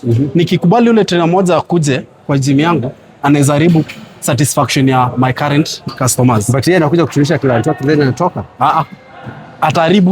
Ataharibu culture ya hiyo gym. So mwingine tena atakuja. Hivyo ndo by the way, hivyo ndo inaanzanga. Alianza na mmoja, wa pili akakuja. So wewe una recommend the own gyms zikuwe zinakata outside trainer. If possible, it will be the best way to run normal operations. But what about the trainer? How are they going to make money? Si achoro kwa hiyo gym. Yeah, there are people who don't want to work at the gym. Sasa si unaona every space has its own sheria. Na wewe kama huwezi kubaliana na sheria hiyo gym, you can as well as walk away. Look at this. Yeah. As a floor trainer and as a freelancer trainer, who do you think make more money? Freelancer, but even a floor trainer can make more money. This is the gym inakwambia. Yes. Gym inakwambia hivi. You work here. Yeah. So you're doing a personal training. Yeah. You're doing a PT. Yeah. The customer say per session is 2,000. Yes. As a gym, we take 1,000. We take 1,000. Yes, so sawa kabisa. Iko sawa. Iko sawa because si amewapea space na no, bado anafanya kazi kwa gym. Iko still sawa because remember ni hiyo gym imefanya apate client. So you work as a floor trainer? Yes. You work as a floor trainer. Then if you're doing PT, you split with the gym. Split with the gym. Hiyo iko sawa kabisa. So who naye afinyilika hapo? Hakuna mtu anafinyilika. Hakuna mtu anafinyilika hapo. Hiyo inaitwa symbiosis. Amefinyilika. Juu huyu trainer pia ako kwa salary. Umesahau hivyo? Kwa salary. But client analipa pia gym. Si anafaa alipe juu ana access. Analipa membership. So when it come to PT inafaa ni kuwe ni ya trainer because he's the one who did the work. My guy. Just like TV station. Si ndio? Unataka ku advertise your product. Yes. Unataka ku advertise gym. Umenikujia kwa nini? For me as a our platform. Niko na platform na niko na audience aka traffic. So inamaanisha hiyo kitu yako yenye ilikuwa ikuwe sold maybe after 2 years tunaweza isell in 2 days. So there's no way utasema ati nakufinyilia nikikwambia per head perhaps maybe utakuwa unanipea 5%. Hakuna shida because na mimi I air your products on my station. So this topic actually I want to hear from trainers because the way you said the more trainer wanasemanga is kind of kujua wao. Someone who benefits a lot is the owner of the gym. You see atakuwa benefited if alipwi trainer alipwi ana rely on the analipwa. Sikiza, kama analipwa sasa salary, complain kwa you they pay you 3,000. Then they tell you there's one of the gyms wanafanyanga they tell you the target you need to do client of let's say 40 gyms per month. 40 gyms per month. So meaning that 40 gyms let's say split. Yes, 2020. Yes. So 2020 meaning they're going to chop up for you through your money ile pesa yako umepanga kazi for PT waongezea 10,000 juu. So client amelipa pesa yake ya monthly. Then 10,000 zako ndio utabaki nazo then wakuongezea 10,000 to your salary. So meaning the owner of the gym ajengia kwa mfuko yake. Hebu come back again. Umesema trainer client amekuja amelipa 40,000. Kuna 40,000. No. Akalipa 20k gym. No, ni hivi. Trainer ama client. Umeajiriwa kazi. Me as a trainer. As a trainer. Okay. The owner anakuambia you need to do 40 sessions. Let's say 40, you need to do for 40 sessions, meaning you need to make 40k per month through your PT. 40k per month. Yes. Okay. That's the target. Yeah. Amekupatia. Yeah. 40k per month. Si ndio? Simi anakulipa 30k. So if you make 40k, you split this 20-20. Si ndio? Yes, anachukua 20. So uko na 50. Yeah. So bado ya kwanza umechukua 20, yeye amechukua 20. Yeah. Si ndio? Haya. How much do you have right now? 20 plus 30, 50. 50, si ndio? Sijui mavitu unakatonga nini hizo, sawa? So kwa ile 20 yako, kwa hivyo hata ingia kwa mfuko yake, atoe do, akulipa, atachukua tu ile pesa yako, that 20k you have done the work. So ulipo client atoa 40k. Client wote wanafanyisha ametoa 40k. Achukue 20, achukue 10, akupatie. Akupe. Abaki na 20. Abaki na 10. Na 10, sorry. Yes, abaki na 10. So meaning the owner of the gym ajaingia kwa mfuko wake. Yeah. Kulipa mshahara. You're the one you have done the work. So ni kana kupatia tu pesa yako. Yeah. But so who's benefiting there? Even if unataka kusema ni the owner of the gym anafaidika. But inafaa ikuwe hivyo. At the end of the day, hata ukicheza casino, ukicheza poker kwa casino always itakuwa inaenda na pesa mingi kuliko mtu ametoka. Why the I think ina apply in every business. No, why the gyms? There's no way trainer ata make more, hata ijawahi happen. No, I make more than they're supposed to tell you this. Sawa. Let's say you have you go to PT here. There's amount we charge you, let's say 5,000. There's a gym, I think VMX wanafanyanga hivyo. Yeah. They charge you 5,000. Yeah. You do all the PT you want to do. Yeah. Si ndio? Yeah. Fanya ile PT zote utafanya. Kama ni watu 5, watu 10, you do your PT. Bora umelipa. Yeah. Umelipa. Yeah. So do you think those clients iko na watu 5 tayari nishawapatia customer? Yes. The customer is certain. Yes. Na mimi nimelipa yangu ya PT kenye they charge me. So if they come tell you have this 5 clients, si ndio? Client 5 uko na wao. So you need to split. Per client anakulipa 2k. Watu 5 hizo ni pesa ngapi per month? 10k. Yeah. Si ndio? No, each client anakulipa per session 2k. Yeah. Yes. Per month how much is pesa ngapi? You are doing 4 sessions or 3 sessions per week. Per month is it 40k? Ama mimi nimehesabu vibaya. Yes, almost per week, let's say. Si uko na trainers clients waine? Yes. Each anakupea 2k. Yes, per session. So per session. Yes. So per day inaonyesha uko na 3 times. Ni unamtrain mara ngapi kwa siku? Mara kwa wiki 3 times. So uko already na 10,000. Per day. No, 8,000. 8,000 per session. 8 times 3 is 24,000. Yes. 24 times 4 ni? Seme 80 plus 48 times 2, that is kasona 94. Almost so now. Yeah. Yes. So this 100k, then they tell you split katikati. 100. No, 50-50. Yeah, it makes sense. That's exactly the then point. you need to come to the table and come up with another suggestion. But most gyms, they do that exactly. Really? Yes. Then mimi siwezi kubali hivyo. And also inaenda na worth yako bro. Kama ujiamini utanyanyaswa. Kama unajiamini utajiongea. But you as the owner of the gym, what is the best way? Come na such a suggestion. What is the best way to give your trainer or outdoor trainer to make money and also you make money? Remember, the client anakulipa. So remember, if 50 megawana, bado client analipa membership. So who's benefiting more? So client, this is what I can do. The owner of the gym anakula kutoka client. This is what I can do in such a scenario. Kama mimi on our gym, ndakwambia options ni mbili. Either ukaange kwa gym na kulipa certain amount, mimi nakuletea 2 clients na kulipa salary. Umeget? Ndio kusikue na hii mtafaruku. Whether trainers clients ni 50 ama 20, whichever the amount, wewe salary yako haitawahi pungua. Lakini tunaona gym kuna venye leo mshahara inaitwa revenue iko juu, siku nyingine iko chini, kutakuwa na hiyo fluctuation. Yes. Ama nikuambie wewe kuja kwa gym yangu, lakini this is how much I'll be charging you for using my space. And then ukuja na trainers as many clients as you can. That's why it comes like this.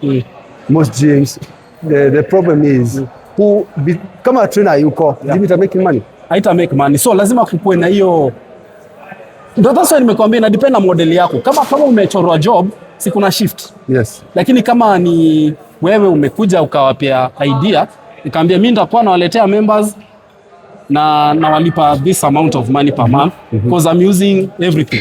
Okay. So kuna hiyo aspect pia trainers usahau that gym lazima ikuwe maintained, stima bills nini lazima wa incur that cost. So mimi kama naona kuajiriwa ni ufala because of what you have explained, then tasema maybe per head, I mean maybe nikupe 40k tuseme kwa mfano, maybe hiyo gym ni kali. Alafu mimi nikuje na as many clients as I want. Mimi ndo ndawacharge vile nataka, bora wamelipa gym na mimi nilikupa yangu ya macho. I think that's fair. Because wewe ndo utaamua venye utacharge clients wako. Unaona?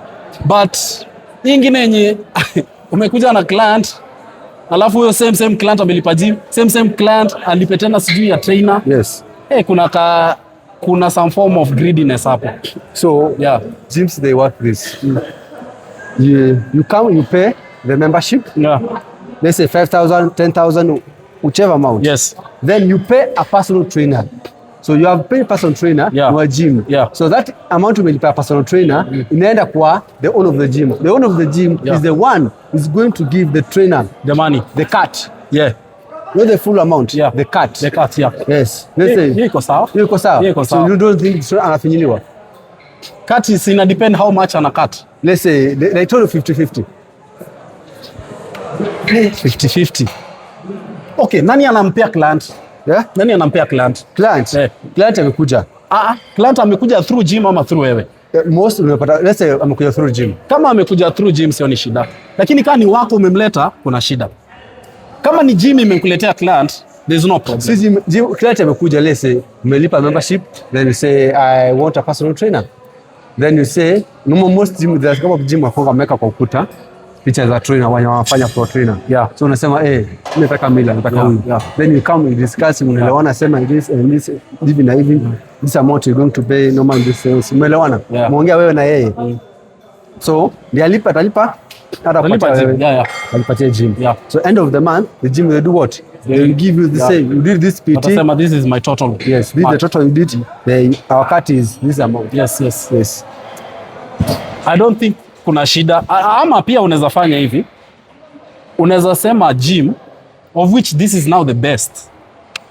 Gym imechora staff. Maybe hiyo gym iko na staff 8. Waine asubuhi, waine jioni. Sawa. Na clients wamelipa membership. Si ndio? Yes. Wakiingia kwa gym, they don't know who is going to take them through. Yes. Actually, this is the best idea. Akiingia hivi, either akutane na haka, akutane na mimi ama akutane na trainer mwingine, anyone can take that person through. Yes. Umeniget? The thing is, how trainer clients wote, ama how trainers wote wanafaa communicate this in one language. Okay. Such that tusikuwe na confusion. Hata wanaweza kuwa na hot program. Such that kama haka kwa absent, si ana follow tu. Yes. Anasema program of today. So you share the same client, different trainer can train him. Yes, so that kusikuwe na hiyo ati ownership. Trainer ana feel like I own this client. Who client ana belong to the gym. You get? Okay. And then gym iseme client ameingia, unataka kufanya PT ama unataka kujitrain. Okay. Unaona? Yes. Kama ni trainer client anataka kujitrain, trainer itajiki hapo. Okay. Lakini ni client desperate academic amekuja kametaka kutrainiwa, receptionist akamwambia maybe gym ni 10,000, kutrainiwa ni 10,000, so unalipa 20k. Yes. Hiyo 20k inaenda kwa gym. Tuseme hiyo gym iko na clients 100 wenye wamelipa 20k. Yes. Una get? Yes. Gym itachukua 10,000 yao wajieke. Yes. Hii 10,000 ya juu inakuwa distributed among trainers. But gyms they don't do that. I don't think. They don't do that because they don't know. Do you think gyms they pay enough for trainers? Wanalipanga pesa enough? Of course they don't pay enough. Why? Because trainers don't know their worth. That's why. Unajua sales, unaona kazi ya sales. Sales ina apply kila mahali. Sales ina apply kama wewe umechorwa job from 8 to 5, ama kama wewe ni freelancer, hauna time, wewe unaweza work whichever time, wewe ndio utaamua. Yes. Mdomo yako ndio itakusell. Unaona, that's why ukiitwa interview na umetaka kuchora job, mnaweza negotiate salary. Unaona? Na negotiation inakuja na how powerful this person is. Kama CV yako ni strong, ionyesha history yako inaonyesha yenyewe msee amesaidia makampuni mingi. Niko na hiyo bargaining rights ya kusema I need this amount, I don't want this amount. I'm worth this amount. So no different. Yes. Lakini tena wanaambia, najua watachora job out of desperation. Mtu amekaa home for 6 months, amesota, so you can go for whichever job utaitiwa na whichever amount utaitiwa because desperation. Kenye trainers wanasahau ni kitu moja ya maana sana. Number 1, hao ndo waliendelea hiyo job. Number 2, waliendelea hiyo job out of desperation. So whichever amount itakuwa pronounced by the owner, they will say yes to. Lastly, after wasasa wamekaa kwa hiyo gym for 2 years, sasa wanakaa wanafikiria, I need an increment of salary. Mimi as a boss ndakuuliza, hii gym yangu umeisaidia aje? Utaweza kama wewe ni mnoma, unaweza sema aje? Tangu nikuje kwa hii gym, nimeweza ku retain our clients this much. Before nikuje kwa hii gym, gym yenyu ilikuwa ina lose clients sana. Lakini vile nilikuja ina retain. So unaona inamaanisha kuna some form of value. Lakini trainers since akili yao tu inasema pesa, client asipomlipa utamtrain, lakini salary yako increase, now you are the first one to complain why the salary is not increasing, then you as a trainer, you are the problem, it's not the gym. Gym haina shida. You're the problem. You have the powers of saying no to this work. Okay. Unaweza sema sidai job. Yes. Na pia unaweza kuja ukae chini na boss muongee kama wanaume useme boss, let's be realistic here. These are my achievements ever since unichore job. Yes. And this were your achievements since job yako. Before nikuje kwa hii job yako. Now, I would weigh the options. One gani ina make sense. Either ni increase salary ama na nikienda naenda na wateja. So naona umeshakuwa na value na power. Yes, that's what they don't. Okay. Twende. 1, strong. That's 2. That's 3. That's 4.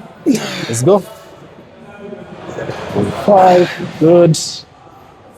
Tumia elbows. 6. Tumia elbow. 7. Tumia elbow. 8. Tumia elbow. That's 9. Nipe moja ya mwisho. Nipe pasho 5. Twende.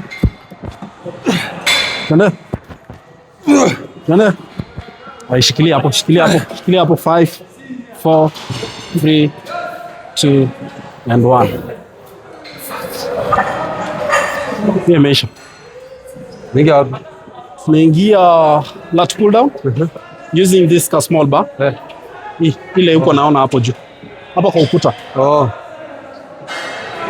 Tuingia hapo. Lakini naona lat pull down zote zinatumika. Siku ile. Okay, tutumie hiyo. 1.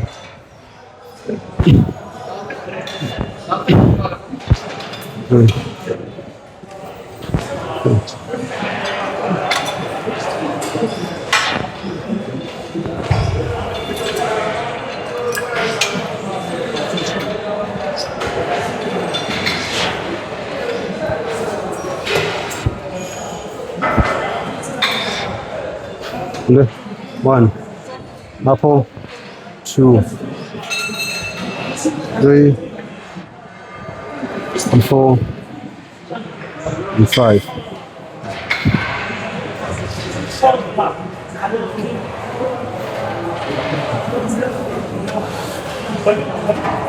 One. That's 2. That's 3. Let's go. 24. 5. 20. 6. 7.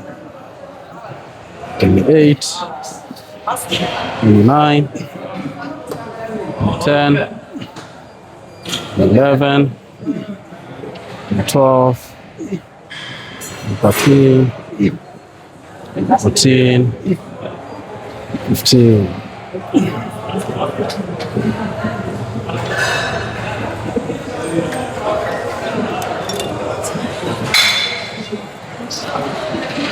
Sorry.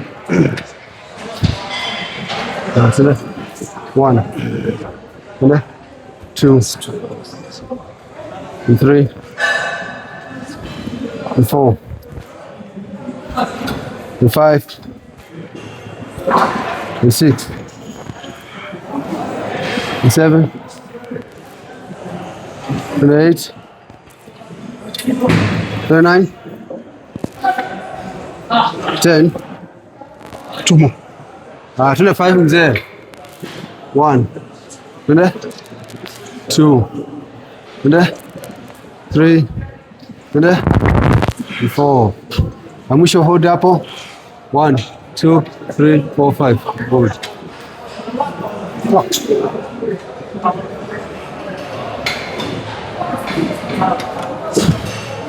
Let's go 1. Fika kwa chest. 2, good. Nearly 3. Nearly 4. Nearly 5. Twende. Nearly 6. Fika. Nearly 7. Fika. 8. Fika.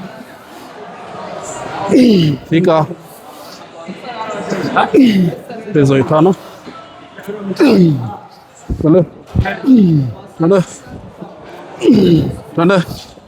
Fika. Ya mwisho. Sio 5 bila Kitu ni mbaya bana. ukipiga bila straps unaingia forearm.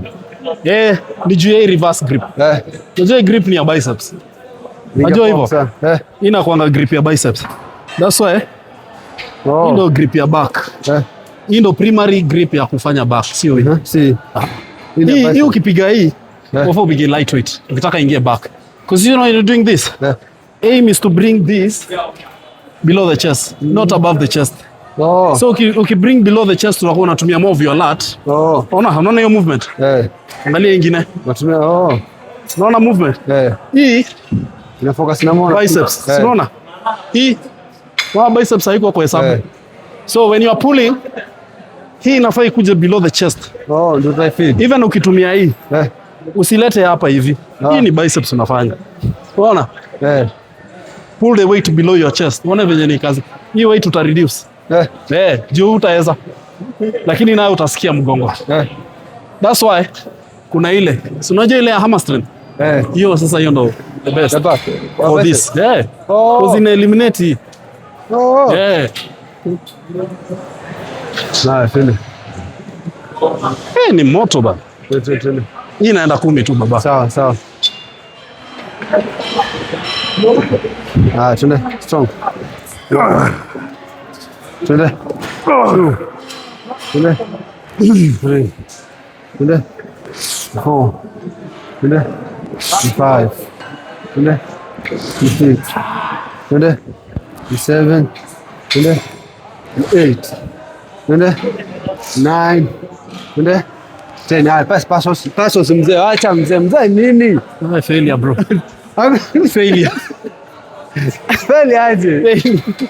Wewe nionyeshe hivyo unasema. Ume train watu wa physics. Siwezi hata jaribu.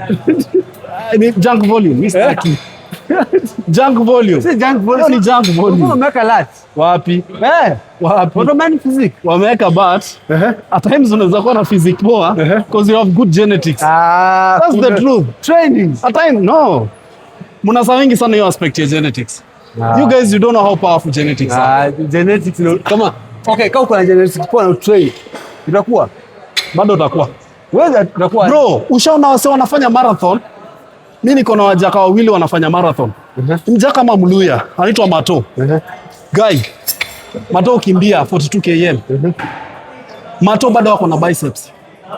Mato bado wana mazgoembe. Akaiki na Kipchoge. Si wewe ujaribu. Wewe jaribu. Genetics Genetics sana. Nyinyi mnacheza na genetics nyinyi. Training na kukula na kutia ndani. Hiyo ni kwangu ni secondary. Kwangu ni secondary. To me genetics is number 1. But again, for you to know you have got good genetics, you have to train like that. Lakini ukisha train na hiyo style na ukaona mwili yako ina respond kivipi na after how long, then you need to be smarter than that. Hakuna haja kuendesha Ferrari na speed ya 80. Ferrari inafaa ichezee 160 200. Unaona? So hakuna haja mimi nifanye vitu mingi na niko na genetics poa. I just need to be smart enough to work within a certain volume and intensity. Ndio ikuwe atpa na mwili yangu. Na science ingine hapo kiasi. Na science. Of course na science. Lazima uwe specific with science. But wewe sema wewe ni scientist kama unafanya a lot of junk volume. Wewe sema junk volume. Persons.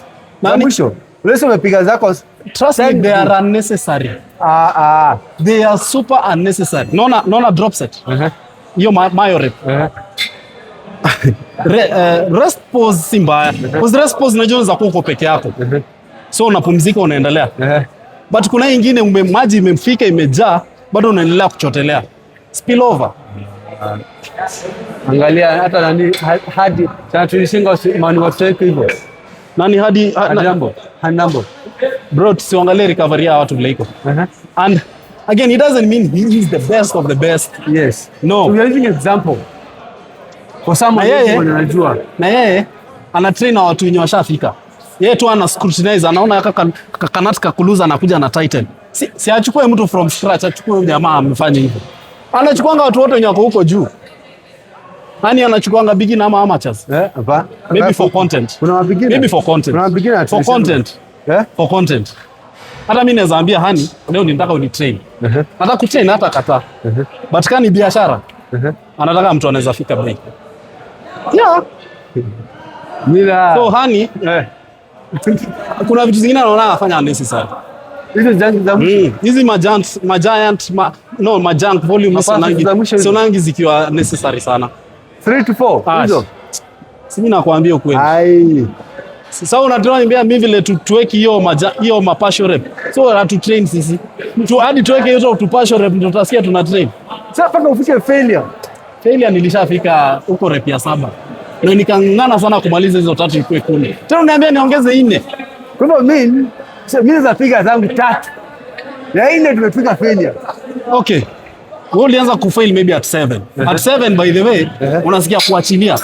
Lakini unajikaza hizo 3 zimebaki unaenda vibaya. Sawa? Haina shida, hujafika failure. Nikuja nikwambia give me 3 more. Hiyo ni failure. Lakini tena nakwambia pumzika, haya, shika. Nipe sasa 7 more. What for? It makes sense. To me it doesn't make sense. My best 5. Naona mtu atatry kwa disagree na mimi. Because I love how powerful genetics are. Genetics ni normal, my friend. Ushaona mtu anakimbia sprint? Mbona afanyangi biceps kana hapo na biceps? Na ana sprint akona shoulder imefika hapo. Wanafanyanga biceps, wana training weight hapo, wana training weight. Si nimete ndo Manyala. Wana training. Maybe ajuku train. To be honest, he doesn't need the biceps. Manyala anahitaji explosiveness and some compound lifts kama clean and jerk, deadlift. Unajua? Anahitaji explosiveness. Lakini hizi sasa itamsaidia sana ngapi? Anahitaji anywhere. Anahitaji mimi nakushow. Anahitaji ni poor training style. 1 2 let's go 3 give me 4 25 26 fika chini 7 28 9 10 nipe mayo reps 21 nilifika failure. Si ungenipe hizo failure. Sasa wewe niambie. Sasa ati ni try ku rebuke those 10 reps.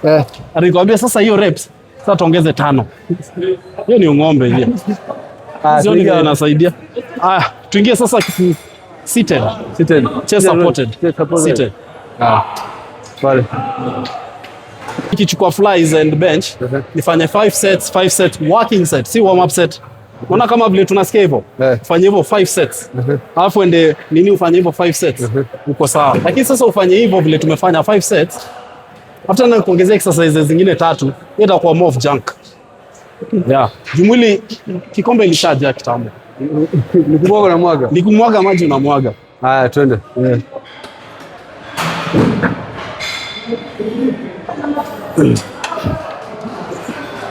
Tunde. 1. Nice. And 2. Nice. And 3. Nice.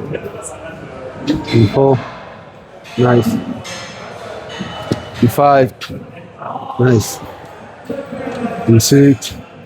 Nice. And 7. Nice. And 8. And 9. And 10. Mingi. 1.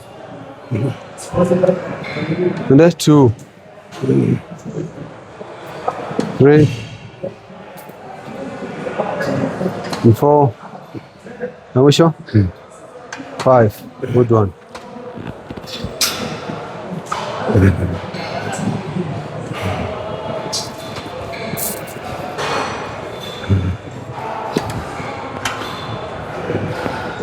Now let's go, boy. 1. 22. 23. 4. 5. Give me 6. Give me 7. Give me 8. Give me 9. Give me 10. 5 more. 3 more. 2 more. 1 more. Haya, tufanye set moja ya mwisho. Tuweke 25 na 10. 25 na 10. 25, 10, 10.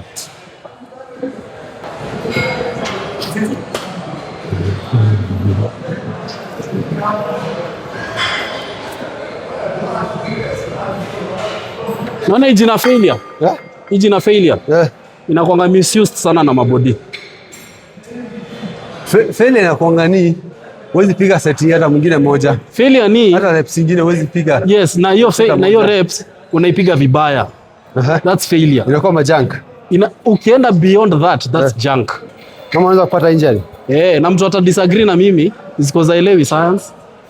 Unaona? But if you do failure vizuri, bado utamea. Lakini ukianza ati kuona ati hiyo failure make sense, sasa ati lazima ongeze reps 5, zinaitwa forced reps aka. You know what they do? They affect your recovery. So recovery yako inakuwa poor. Your recovery inakuwa affected. Na the moment your recovery is distorted, you can no longer grow. Unakuwa na stunted growth. Unaona? Cause input yako chakula na every other variable ya recovery inakuwa affected na output ya workout. Like what you eat versus what you do haziambatani kabisa. Unaona? So lazima ziambatane for you to see maximum results. Okay. Yeah. Okay. Ndio seti ya mwisho.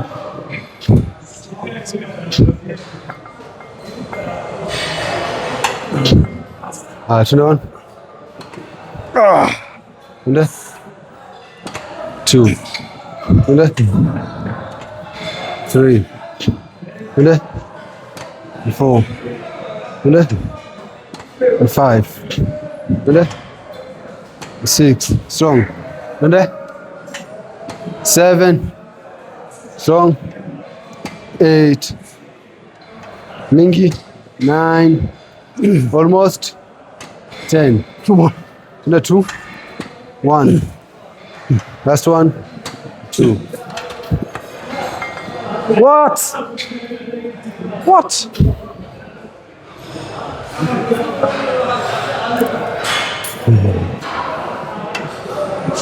Let's go, boy. Na kuspot na hapa. Nipe 1. Pull kabisa hiyo kitu ikuze shati. Hivyo 2. 3, let's go. 4.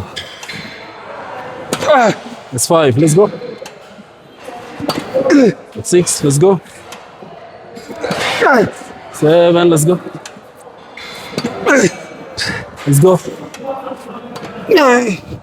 Let's go. Tupe 5. 4. 3 more. 2 more. 1 more. Fika mwisho. Yes. Sasa nikwambie give me 3 more.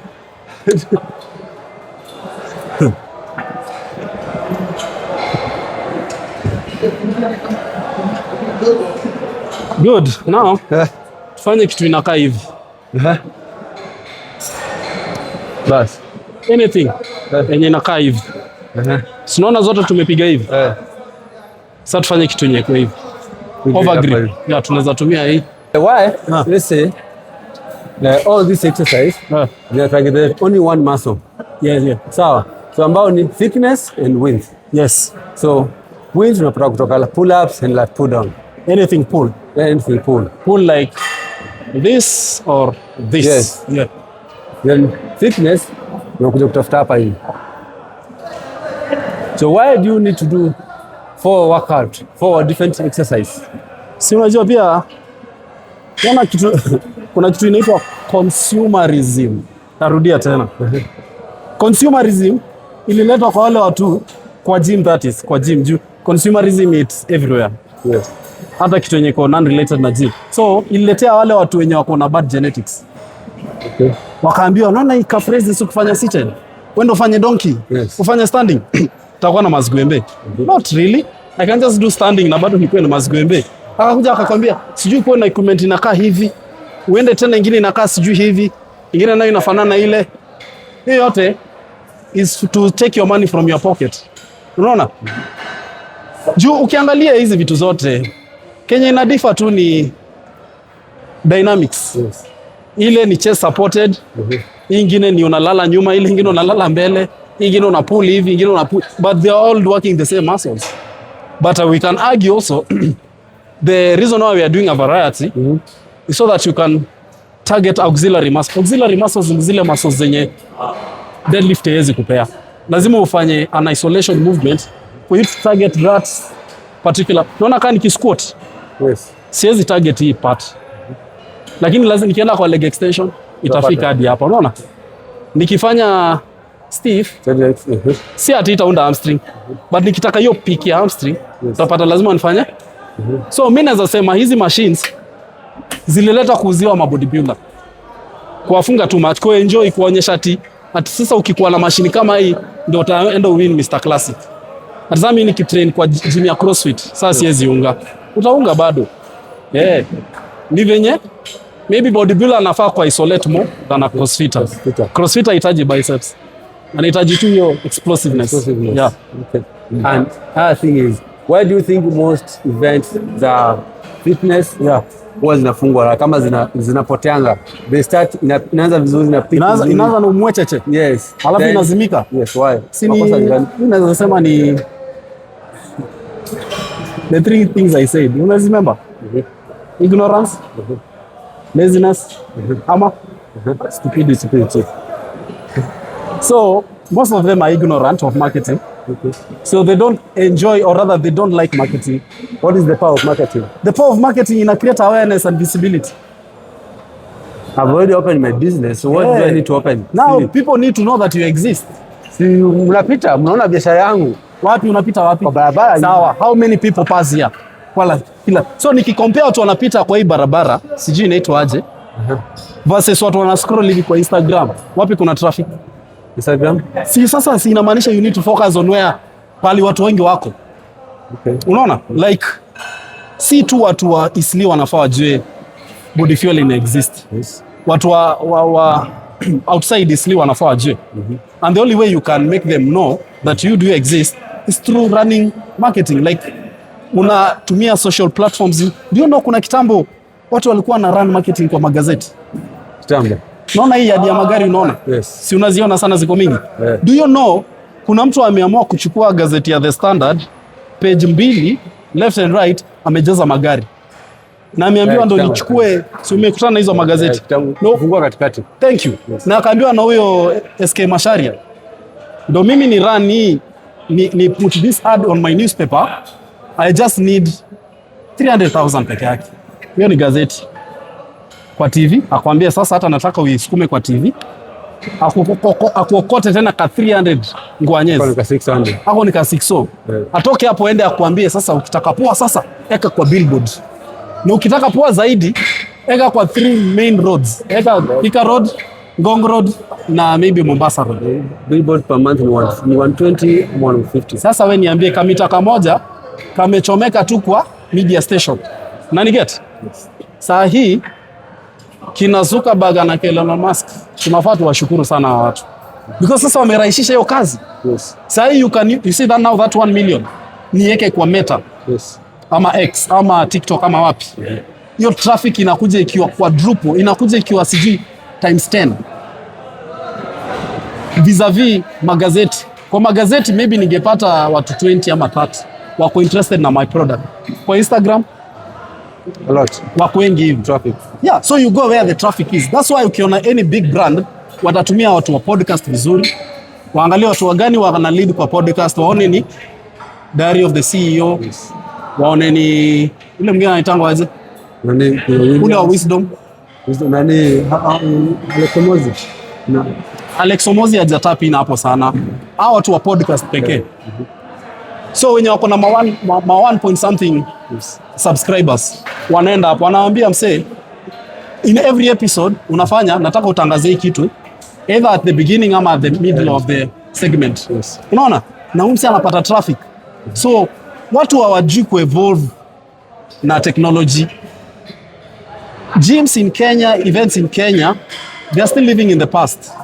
Ile tell a friend to tell a friend. Okay. I will forget. That's how. So example, there's an event in Yapenjuzi this Saturday weekend. And that event, if you look at the event, what's going on the event, the people who compete, we don't compete at that event. Sisi majimrat. Yes. But ya common mwananchi, someone Common mwananchi hajui hata kama kuna kitu kama hiyo. Mbona? Because of the same thing I'm talking about. Visibility hawana. Unaona wakati wewe niulize, ushaona politician anataka kuwa MP of ama governor of Nairobi na akose kufanya campaign. Ushaona kitu kama hiyo? Ati wewe juu sasa ati unajiaminia sana kama Miguna hautaki ku run campaigns. Na unataka kuwe lazima. No, not just TV and radios. Unafaa uanze like 5 years ago. Naona the moment mlishinda hivi election, campaign yako inafaa ianze saa hiyo hiyo. And that's why ukiangalia next election. Yeah, una campaign saa hii for the 6th year. Like Ruto ndo ashinde presidency, alianza kucampaign immediately akiwa DP. So hata akiwa president mimi sikuwa shocked. Because alikuwa create enough visibility. So if you have an event that is coming maybe October, Body and Fuel inakuja October. Yes. Right now nafaa niwaone kila mahali. Naona hiyo ad yenyu hiyo. Nafaa nikuwe nimechoka. Nikiona hivi na scroll. Because nimeiona mara mingi. Kama ukiingia Instagram ama Facebook ama TikTok ama wapi ama hata YouTube. Unaonanga vile Alibaba anakuanga kila mahali. That's how you should be. Shiki hapa. Hapo 1 2 3 4 5 6 7 8 9 10. Let's do 10 because I'm tired. Haya.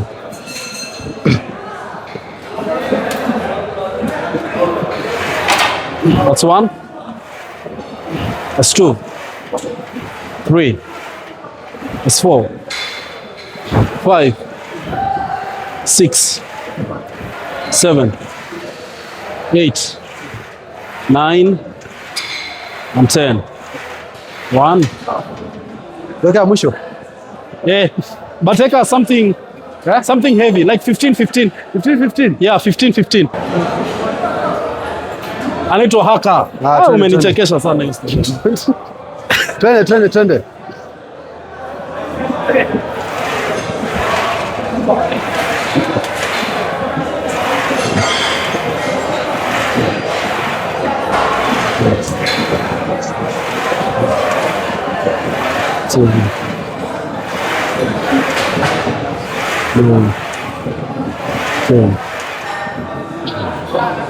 You know I have a poor back.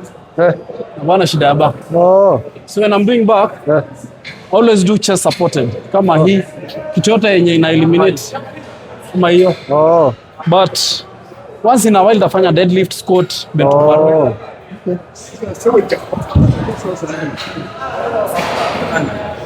So I'm straining a lot. Oh. 1, that's 2, that's 3, that's 4, that's 5, that's 6, 7, 8, 9, 10. Ndivyo. Hiyo imeisha. Namaliza. So mimi nikuulize, tukafunga, how do you think as a trainer you should package yourself? Unazipackage poa, even the client approach. Ukimwambia mimi nalipisha this amount, haizibisha. Haizibisha. Yes. One, you have to be knowledgeable. Lazima ukuwe knowledgeable. Because for you to be na hiyo audacity ama hiyo guts ya kusema sitaki hiyo pesa, nataka this amount, it means you're sure of what you're saying. Ukiambia mtu I am very sure within 12 weeks utakuwa ume lose 10 kgs, lazima ukuwe sure. Okay. How are you sure? Even by how you have formulated your questions, like content yako inafaa ionyeshe this person is indeed anajua Kenya anafanya.